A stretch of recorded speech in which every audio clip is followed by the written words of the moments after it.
What's up everybody, Johnny here. Today's video is going to be about the dreaded brain fog, and I'm going to try to explain what it feels like to me, even though I understand it'll probably be different for most people that experience it. Everyone has a different array of feelings and symptoms of how they feel while it's happening, but it is a very underappreciated, misunderstood part of ME that a lot of people that don't suffer from ME should understand how debilitating it can be.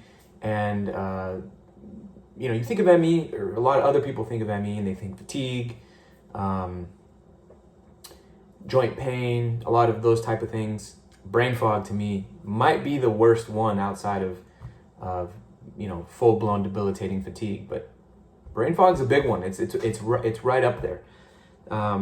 So what it's like for me is, imagine going to bed after a long day where you're exhausted, right? And it's one of those nights where as soon as your head hits the pillow, you're out. And you just go right into deep sleep, you're just toast. Now imagine 2 or 3 hours later when you're in deep sleep, someone abruptly wakes you up. There's some type of emergency or a loud noise and you pop up.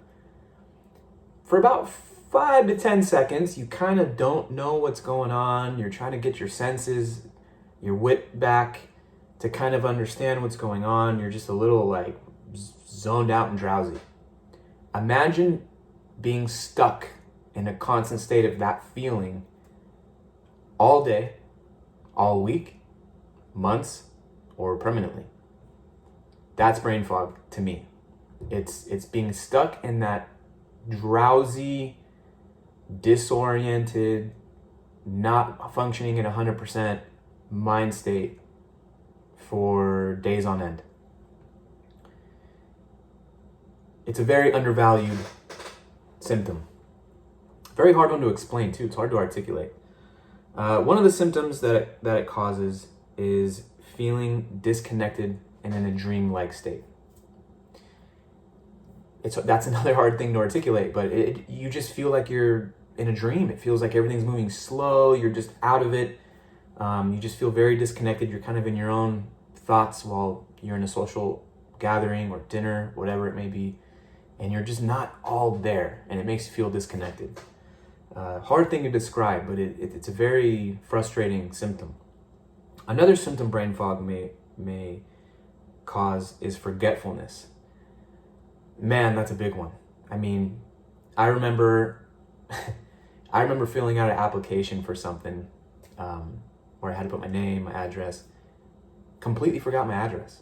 I mean, I stared at this page for a good minute. I mean, which doesn't sound like a long time, but just staring at a piece of paper in a doctor's office, filling out paperwork, and I can't remember my address where I've lived for 10 years is disturbing, and it affects your daily life a lot.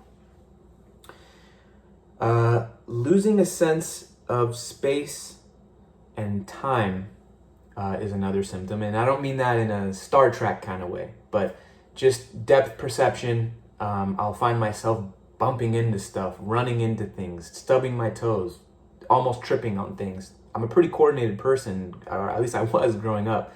And when the brain fog is really flaring up, space seems to be something I can't, depth and space seems to be something I can't calculate like I normally do.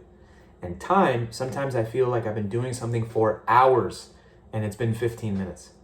And that's what I mean by space and time disorientation.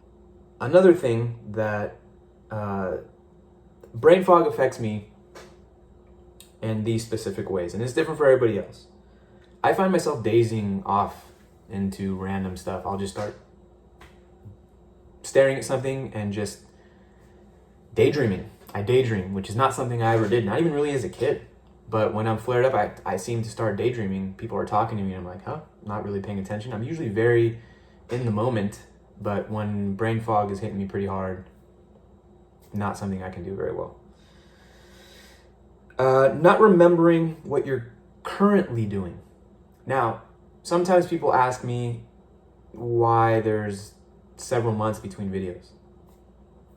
Brain fog or other ME related issues. There are times where I start making a video and I'm talking like I am now, completely forget what I'm doing. as in, I don't even know what video I'm making. I will completely draw a blank and not know what the video that I'm making is about. I have notes. Obviously, that helps. It gets you back on track. I understand that even if you don't have brain fog, this could happen, but not to this degree. I have to look at the notes and really remember what it is I wanted to say, the points I wanted to drive. Even with notes, it could be difficult. So if you don't have brain fog and you're watching this and you're like, that happens to everybody, not like this. It's and I'm not talking about, being forgetful from time to time. And, when I said I couldn't remember my address, maybe that's happened to people from time to time. But when you have a flare up of brain fog, it's like that 24/7. You can't gather your thoughts. You can't remember basic things like an address. Someone will ask you what you had for lunch. You can't remember. I get it. That happens to people without brain fog. But when you add all these symptoms happening at the same time, it's very debilitating. It's not just like, I couldn't remember my address, I have brain fog. That's not it. It's all of these in one. And you add all of these in one 24/7, it's extremely debilitating. I want to be clear about that, just in case someone who's watching this and is skeptical and goes, this happens to everybody, quit complaining about this. You wouldn't last a minute in my shoes if you think that it's easy. People that have dealt with brain fog, I'm sure you could walk in my shoes and be all right because you've dealt with it. But if you're one of those people thinking this is just someone complaining about having some issues about forgetting and forgetfulness and this and that, you wouldn't last a minute. I guarantee you that. I've always been quick-witted. I've always been smart, not to, toot my own horn here, but I don't like when people tell me that this happens to everybody. No, it doesn't. And it doesn't happen for the duration of time that it happens. And again, some people with ME have this permanently. They no longer function like they used to. And they're going to deal with this the rest of their lives. There's a lot of people that have ME that were extremely successful, extremely intelligent people. They're a shell of what they used to be. And that's the reality. So I don't want to hear those skeptics out there saying this happens to everybody. It does not. Another thing that happens when I have brain fog is just being quiet, becoming an introvert, which I'm generally not quiet or an introvert. But I find myself just staying really quiet when I have brain fog because I make a lot of mistakes and I just don't have the energy to fire off my personality like I normally do. Another big one is slurring words and having speech issues. A lot of people have this. I've had it to the degree where I'm explaining something and there are certain basic words I just can't get out. Again, that happens to people that don't have brain fog, but not like this. I can go a half hour and still not remember a very basic word. And I just completely shut down in a conversation, or I'll be making a point and that point just is gone and it's just gone. It's not something that comes back within a couple minutes. Let's see. Simple tasks. Simple tasks become very difficult when you have brain fog because you're not intaking information in the same manner. So you're not making decisions in the same manner, and you make really stupid mistakes. I tend to break things. I'm a cautious person. I'm careful when I'm doing things. I'm detailed. With brain fog, I'm not. I just I'm a bull in a china shop. So that changes a bit. And just overall motor skills, which I guess falls into being clumsy, the space and time thing that I mentioned.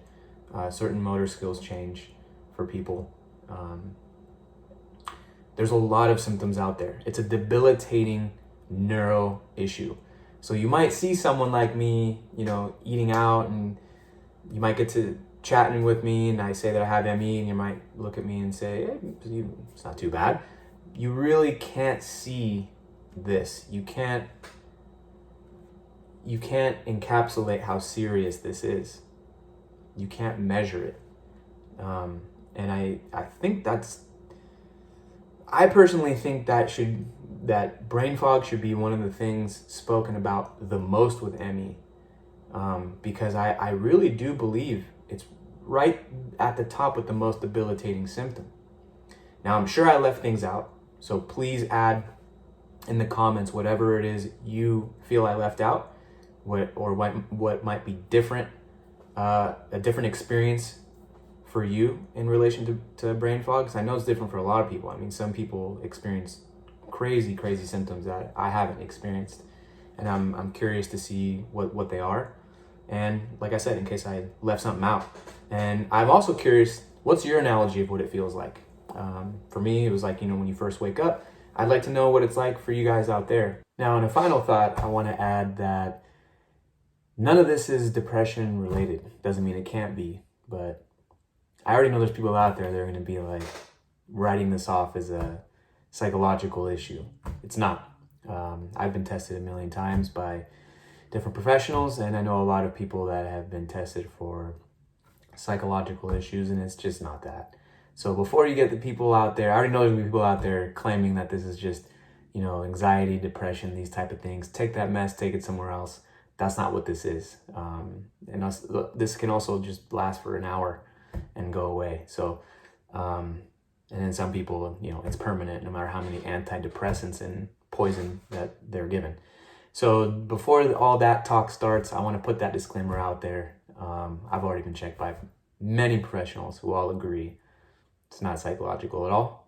And I'm also speaking on behalf of a lot of people that I know with ME, not psychological. All right, guys, until next time, I hope you guys are doing well. Take care.